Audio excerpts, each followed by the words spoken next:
പ്രേക്ഷകരുടെ ശ്രദ്ധയ്ക്ക് Kerala vision cable നെറ്റ്വർക്കിൽ ഫ്ലവേഴ്സ് ഇനി മുതൽ ചാനൽ നമ്പർ 10-ലായിരിക്കും ലഭ്യമാകുക. പ്രേക്ഷകർ സദയം സഹകരിച്ചാലും.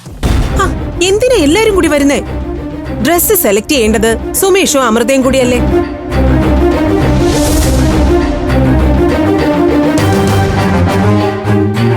പിന്നെ എന്തിനാ എല്ലാരും കൂടി കെട്ടി എഴുന്നള്ളുന്നേ?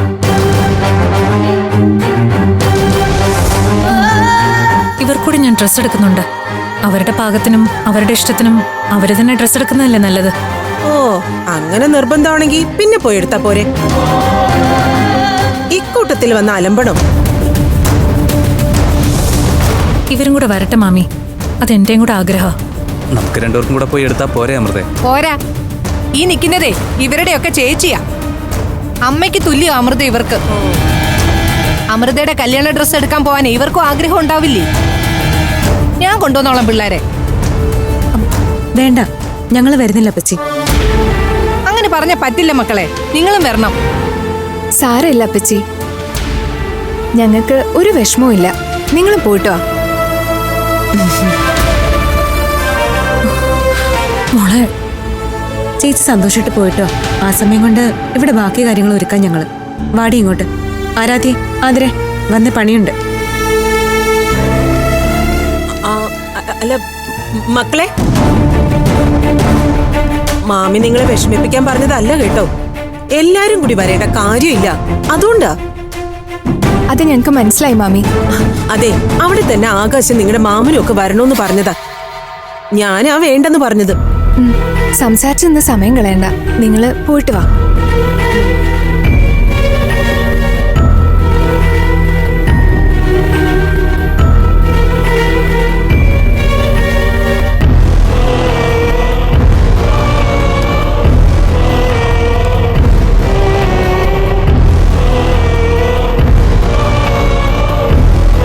എന്നാ പിന്നെ അമൃതമോള് വാ, പോവാം. അങ്ങനെ അമൃത ഒറ്റയ്ക്ക് വിടുന്നില്ല, ഞാനും കൂടെ വരുന്നുണ്ട്. അതിനുള്ള സ്ഥലമൊക്കെ ഈ കാറിലുണ്ടാവും അല്ലേടാ സുമേഷേ?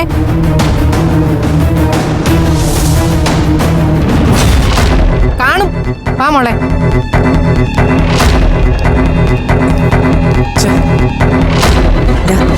എന്തായാലും അനിയത്തിമാരെ ഒഴിവാക്കിയില്ലേ, നീ വാ. പറയുന്നത് കൊണ്ട് ചന്ദ്രന് വിഷമമൊന്നും തോന്നരുത്. ഈ ലോകത്തെ ഏറ്റവും നാണം കെട്ട അച്ഛൻ നിങ്ങളാ. 5 പെൺമക്കളുണ്ടായിട്ട് എന്താ കാര്യം? എന്തെങ്കിലും ഒരു പ്രയോജനം അവരെ കൊണ്ട് ഉണ്ടായിട്ടുണ്ടോ ചന്ദ്രന്? എന്നെ കൊണ്ട് അവർക്കും ഗുണമൊന്നും ഉണ്ടായിട്ടില്ലല്ലോ. നീ വന്നതിന് ശേഷം അവരെ തിരിഞ്ഞു നോക്കിയിട്ടില്ലല്ലോ ഞാൻ. ഓ പിന്നെ, ഞാൻ വരുന്നതിന് മുന്നേ ചന്ദ്രൻ അവരുടെ കൂടെ തന്നെ ആയിരുന്നല്ലോ. വിഡ്ഢിത്തം പറയല്ലേ ചന്ദ്ര.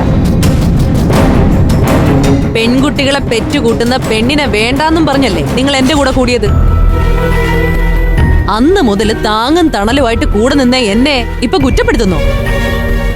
നീയല്ലേ ഇപ്പൊ എന്നെ കുറ്റപ്പെടുത്തിക്കൊണ്ടിരിക്കുന്നത്, അല്ലാതെ ഞാനൊന്നും പറഞ്ഞില്ലല്ലോ. ഞാൻ കുറ്റപ്പെടുത്തിയൊന്നും അല്ല ചന്ദ്ര. ചന്ദ്രൻ ചില സത്യങ്ങളൊക്കെ തിരിച്ചറിയണം, അതിനുവേണ്ടി പറഞ്ഞതാ. അമൃതയുടെ കല്യാണം തീരുമാനിച്ചത് നിങ്ങളെ അറിയിച്ചിട്ടൊന്നുമല്ല. എന്തായാലും ജന്മം കൊടുത്ത ആളല്ലേ, ഒരു ഭംഗിവാക്കെങ്കിലും ഒന്ന് പറയാമായിരുന്നു. ശരിയല്ലേ? നീ എന്താ ഒന്നും അറിയാത്ത പോലെ സംസാരിക്കുന്നേ? അവർക്ക് എന്നെ വേണ്ട, എനിക്ക് അവരെയും വേണ്ട. തീർന്നില്ലേ കാര്യങ്ങള്? അങ്ങനെ തീർന്നെങ്കിൽ അത് നല്ല കാര്യം. ഇനി മേലില് പെമ്പിളരെ കുറിച്ച് മേനി പറഞ്ഞ് ഇവിടെ സംസാരിക്കാതിരുന്നാ മതി. എന്നാലും ഒരു ഒറ്റമുണ്ടെങ്കിലും അച്ഛനെടുത്ത് തരേണ്ടതായിരുന്നു. എന്തിന്? രക്തബന്ധമല്ലേ? ഇന്ന് കല്യാണത്തിന് പട്ടും പുടവയൊക്കെ എടുക്കാനായിട്ട് എല്ലാരും കൂടെ പോയേക്കുക. പുത്തനും കോടിപ്പുടവയൊക്കെ ആയിട്ട് മക്കൾ 5ഉം വിലസുമ്പോ കഞ്ഞിപ്പച്ച മുക്കിയ പഴഞ്ചൻ കുപ്പായം മാത്രം അച്ഛന്. അതുകൊണ്ടാ നാണം കെട്ട അച്ഛനാ നിങ്ങളെന്ന് ഞാൻ ആദ്യം പറഞ്ഞത്. അങ്ങനെ വിലസി നടക്കാൻ സമ്മതിക്കില്ല ഞാൻ.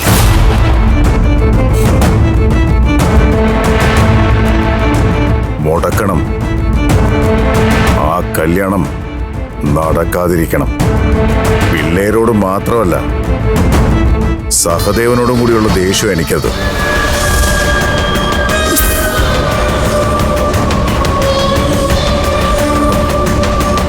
എന്തൊക്കെയോ പറഞ്ഞിരുന്നല്ലോ, അത് വല്ലതും നടക്കുമോ? നടക്കും. നിശ്ചയിച്ചുറപ്പിച്ച കല്യാണം മുടങ്ങും.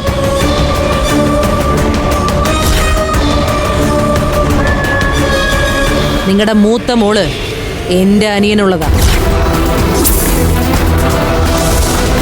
അതിനുള്ള കരുക്കള് ഞാൻ നീക്കും. കാര്യത്തോടടുക്കുമ്പോ മനസ്സ് മാറി ചന്ദ്രൻ ഇടപെടാതിരുന്നാ മതി. ഞാൻ ഒന്നിനും തടസ്സം നിൽക്കില്ല. ആ 5 എണ്ണവും എനിക്ക് പുകഞ്ഞ കൊള്ളികളാ. നിനക്ക് നിന്റെ ഇഷ്ടം പോലെ ചെയ്യാം.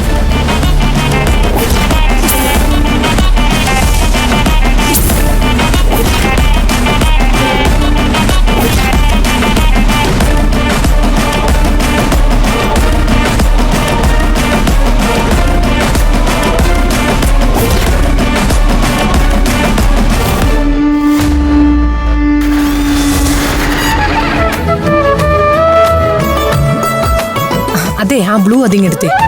ഇതോ? അതെ.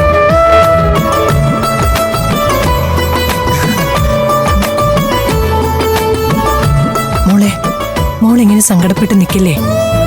കുട്ടികൾ പറഞ്ഞിട്ടല്ലേ നമ്മൾ വന്നത്. സന്തോഷമായിട്ട് നിൽക്കേ. അവർക്ക് ആദ്യം എടുക്കാം.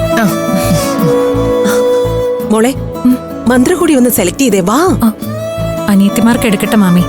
അങ്ങനെയാ എന്റെ ശീലം. അവർക്കെന്തേലും സെലക്ട് ചെയ്തിട്ടേ എനിക്കെന്തേലും എടുക്കൂ. പലപ്പോഴും അവരാ എനിക്ക് എന്താ വേണ്ടെന്ന് സെലക്ട് ചെയ്ത് തരാ.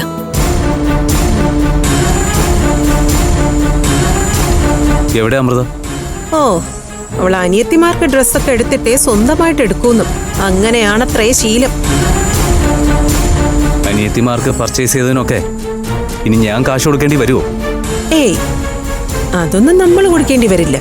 ഇനി അഥവാ കൊടുത്താലും അവളുടെ സ്വഭാവം വെച്ച് വാങ്ങൂല. വലിയ അഭിമാനിയല്ലേ.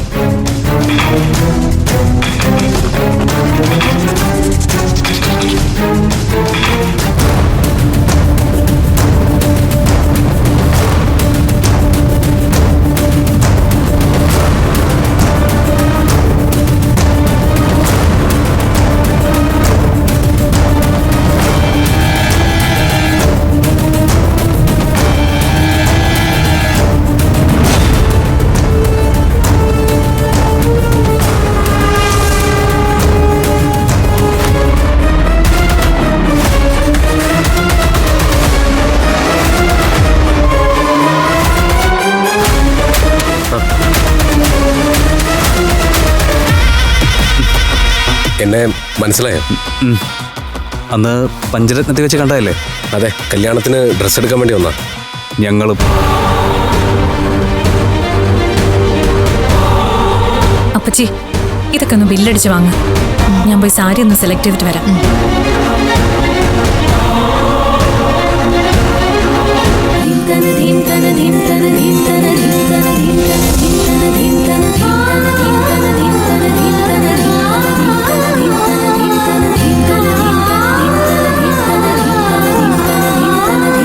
കഴിഞ്ഞു നിങ്ങളുടെ പർച്ചേസ് ഒക്കെ? ഇല്ല, കുറച്ചുകൂടെ ഉണ്ട്. ഇതെന്താ ഇവിടെ? കല്യാണ ഡ്രസ്സ് എടുക്കാൻ വന്നാ. ഇത് വലിയ അത്ഭുതമായിപ്പോയി. ഞങ്ങളും അതിന് തന്നെ വന്നേ. അമൃത വാ, ഞാൻ ദിവ്യപ്രഭയെ പരിചയപ്പെടുത്തരാം. വാ.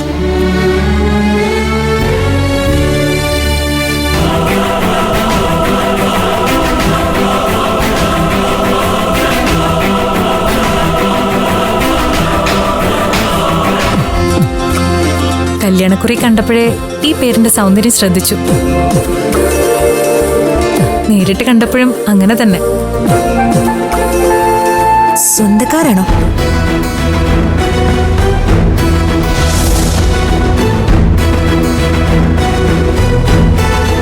ഫാമിലി ഫ്രണ്ട്സാ. ഓ, ഞങ്ങള് വെഡിങ് ഡ്രസ്സ് പർച്ചേസ് ചെയ്യാൻ വന്നതാ. ഞാനും അതിന് തന്നെ വന്നതാ. എന്നാ നടക്കട്ടെ, പോട്ടെ.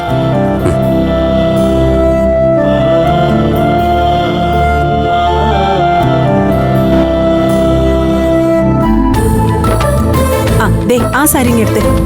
അതെത്ര രൂപയാ? ഇത് 20,000. ആ, എങ്ങനെയുണ്ട്? ഒരുപാട് വില കൂടിയതൊന്നും മന്ത്രോടിക്ക് വേണ്ട. ഒരു 10,000-ൽ കവിഞ്ഞ് പോണ്ട അല്ലേ സുമേഷേട്ടാ? ഒറ്റത്തവണയിൽ കൂടുതൽ ഉടുക്കില്ലല്ലോ. അമ്മേ, ഇതെങ്ങനെയുണ്ട്? ആ കൊള്ളാം. നോക്കട്ടാണോ? കൊള്ളാം. ആ, കൊള്ളില്ലേ? ഇത് മോക്ക് ചേരും. അബി ഇതെങ്ങനെയുണ്ട്? അല്ല, ഒരുപാട് വില കൂടിയ സാരി വേണോ? ഒരു തവണയല്ലേ ഉടുക്കുന്നുള്ളൂ. ഏയ്, വിലയൊന്നും നോക്കണ്ട. മണ്ഡപത്തിൽ ഇറങ്ങി നിൽക്കുമ്പോ എത്രയോ ആൾക്കാർ കാണാനുള്ളതാ. കാശ് എത്രയായാലും കാഴ്ചക്ക് നല്ല ചന്തം ഉണ്ടാവണം.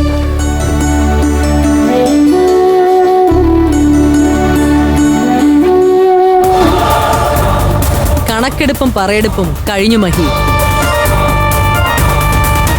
അതെല്ലാം അംബിക കൃത്യമായിട്ട് ചെയ്തു.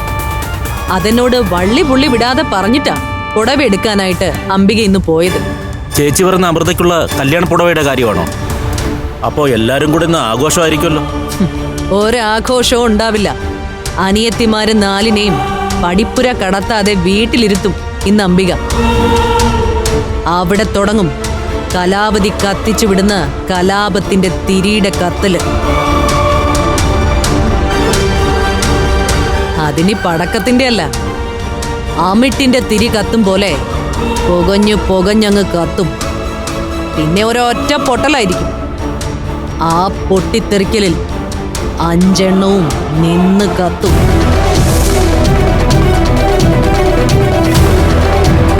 ഈ ആളിക്കത്തുന്ന എരുതിയിലേക്ക് എണ്ണ ഒഴിക്കാൻ നിനക്കറിയോ മഹി?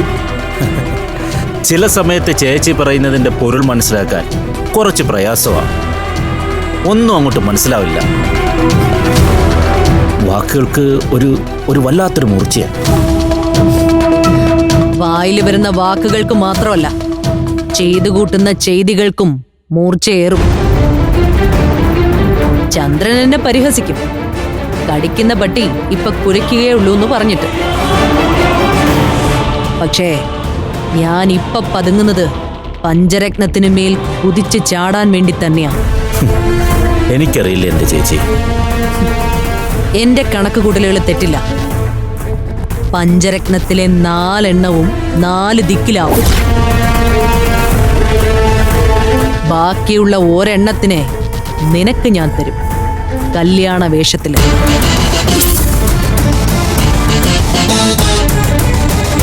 ഈ പുടവെടുക്കലും ആഘോഷവും ഒക്കെ കഴിയുമ്പോ കല്യാണം മുടക്കാനുള്ള മേളക്കൊഴുപ്പുമായിട്ട് ഞാൻ അവതരിക്കും അവിടെ കതിർമണ്ഡപത്തിൽ. കലാവതിയുടെ കളിവിളയാട്ടം അവിടെ തുടങ്ങും. അത് നിന്നിൽ അവസാനിക്കും. നിന്റെ കൈകൊണ്ട് കെട്ടുന്ന താലിച്ചരടില് കുരുക്കും ഞാൻ അവളുടെ ജീവിതം.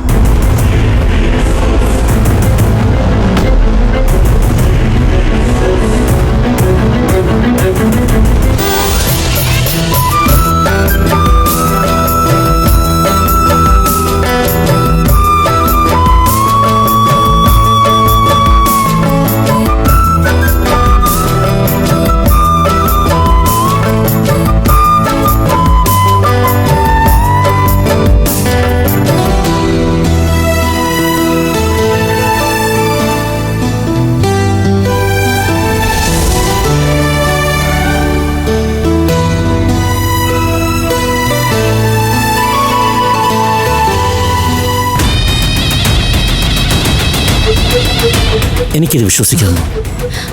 ആത്മവിശ്വാസം ഉണ്ടാവണം മഹി. ഇതൊക്കെ പകിടെറിഞ്ഞുള്ള ഒരു ചൂതുകളിയാണടാ.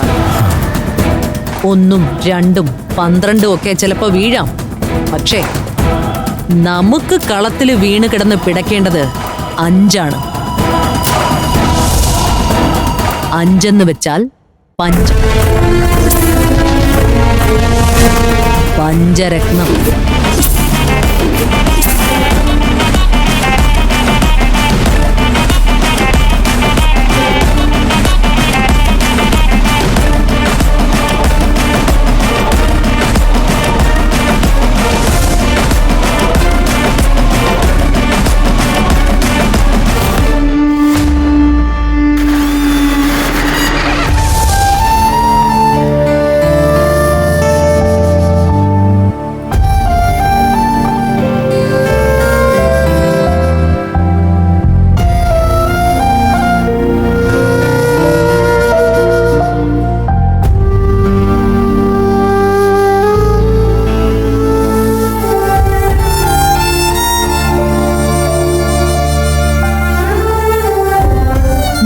മനഃപൂർവ്വം ഒഴിവാക്കിയതാണ് മാമി അല്ലേ?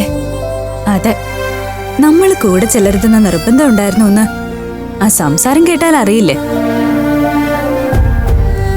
മാമിക്ക് മാത്രമല്ല, സുമേഷേട്ടനും. സുമേഷേട്ടൻ അങ്ങനെ തീരുമാനിച്ചിട്ടുണ്ടെങ്കിൽ അത് അമൃതേച്ചി അറിയാതിരിക്കോ? അമൃതേച്ചി അറിഞ്ഞിരുന്നെങ്കിൽ കൂടെ വരണമെന്ന് നമ്മൾ നിർബന്ധിക്കില്ലായിരുന്നല്ലോ. ഇതെല്ലാം അമൃതേച്ചിയും കൂടെ അറിഞ്ഞിട്ടുള്ള ഒരു നാടകമാണെങ്കിലോ ഇപ്പോഴത്തെ ഒരവസ്ഥ വെച്ച് അങ്ങനെ സംഭവിക്കാമല്ലോ. നമ്മൾ ഒരുങ്ങിക്കൊണ്ടിരുന്നപ്പോ അമൃതേച്ചി ഒരു കാര്യം പറഞ്ഞത് ഓർമ്മയുണ്ടോ? സുമേഷേട്ടൻ വരുമ്പോഴത്തേക്കും റെഡി ആയില്ലെങ്കിൽ ചേച്ചി നമ്മളെ കൂട്ടാതെ പോവെന്ന്. അത് അച്ചട്ടായി. അതെ, അതാ ഞാൻ പറഞ്ഞത്, ഇത് ചേച്ചിയും കൂടെ അറിഞ്ഞിട്ടുള്ള ഒരു നാടകമാണെന്ന്. എല്ലാരും കൂടി ഇങ്ങനെ അമൃതേച്ചി കുറ്റപ്പെടുത്തല്ലേ? എനിക്കാണെങ്കിൽ സഹിക്കാൻ പറ്റുന്നില്ല. നമ്മൾ ആരും അമൃതേച്ചി കുറ്റപ്പെടുത്തുന്നതല്ല, പക്ഷേ റിയാലിറ്റി നമ്മൾ ഫേസ് ചെയ്യാ.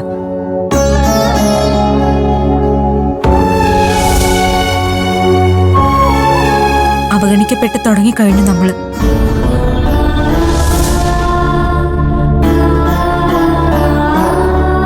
നമ്മളെ കൂട്ടാതെ പോവില്ല എന്ന് കട്ട് ആൻഡ് റൈറ്റ് ആയിട്ട് അമൃതേച്ചിക്ക് പറയാറുന്നില്ലേ? വരുന്നില്ലെന്ന് നമ്മൾ തന്നെയല്ലേ പറഞ്ഞത്. അപ്പൊ പിന്നെ അമൃതേച്ചി എന്ത് ചെയ്യും? ആ, പോവില്ലാന്ന് വാശി പിടിച്ചുവിടായിരുന്നോ? ചെയ്തില്ലല്ലോ. ആ, അപ്പൊ ചേച്ചിക്ക് നമ്മളെക്കാളും വലുത് കല്യാണക്കാരുമായിരുന്നു. ഇതൊക്കെ തന്നെയാ അംബിക മാമിയും പറഞ്ഞത്. ചേച്ചിയെന്നും പറഞ്ഞ് ഇത്ര നാൾ നടന്ന നമ്മളിപ്പോ ആരായി?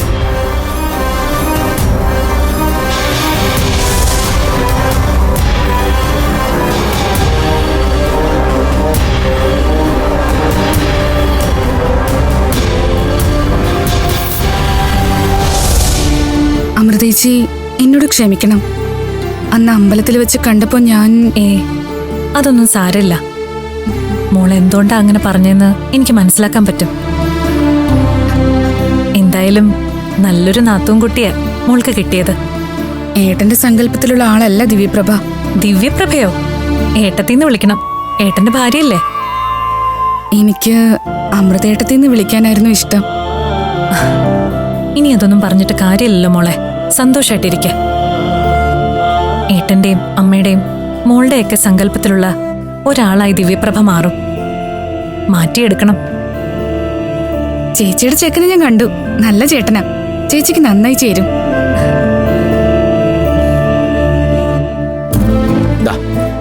ഇത് തനിക്കുള്ള എന്റെ കല്യാണ സമ്മാനം.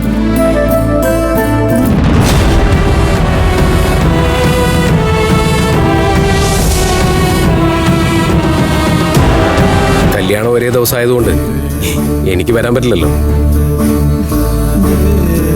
പ്രാർത്ഥനയുണ്ടാവും. ഇത് ഹാപ്പി ആയിട്ടും കൂടെ വാങ്ങിച്ചേ.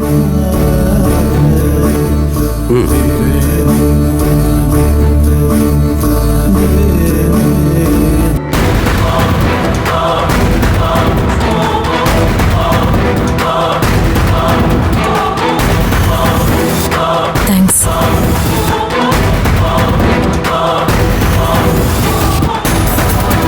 വാ.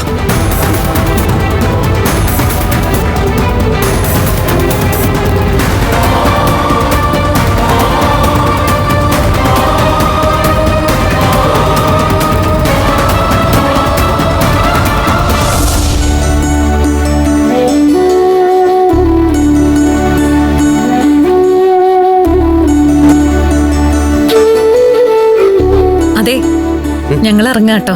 ആ, ഇത്ര പെട്ടെന്ന് കഴിഞ്ഞോ? ആ, കഴിഞ്ഞു. ശരി. അതെ, ഒരു കാര്യം. അല്ല, ഒരു കാര്യം ചോദിക്കാനുണ്ടായിരുന്നു. എന്താ? അതായത് അമൃതയും താനും കൂടെ ഒരുമിച്ച് വന്ന് വെഡിങ് ഡ്രസ് എടുക്കാന്ന് മുൻകൂട്ടി തീരുമാനിച്ചിരുന്നോ? അല്ല, ഒരു ടെക്സ്റ്റൈൽസിൽ തന്നെ ഒരേ സമയത്ത് വന്നതുകൊണ്ട് ചോദിച്ചതാ. അത് അൺഎക്സ്പെക്റ്റഡ് ആയിട്ട് സംഭവിച്ചാ. വെറുതെ ചോദിച്ചെന്നേ ഉള്ളൂ. പഞ്ചരത്നത്തിൽ വെച്ച് ഞാൻ കണ്ടു നിങ്ങൾ തമ്മിലുള്ള ഒരു അടുപ്പവും ആത്മാർത്ഥതയും ഒക്കെ. അത് ഈ 2 കല്യാണ ഡ്രസ് എടുക്കുന്നതിലേക്കും എത്തിയോന്ന് ചോദിച്ചതാ. സുമേഷേ, തോന്നലുകളെ വെറും തോന്നൽ മാത്രം. അങ്ങനെ ചിന്തിക്കണം. അതാ നല്ലത്.